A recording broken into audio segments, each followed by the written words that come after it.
Hello everybody, it's Chris here from Coconut Bay Beach Resort and Spa in Serenity, and today we're going to be making a dollar wine which is inspired by Byron Lee and is one of our most popular drinks at our tiki bar on the Harmony end. So, we're going to get started with some ice, some Bounty lime, which is our local lime rum, triple sec,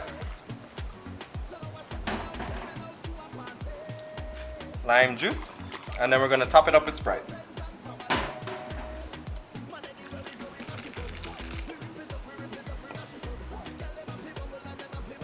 Garnish with a lime wedge and a straw. And enjoy. Thank you for joining me today, everybody. Stay safe. We'll see you soon, okay? Cheers.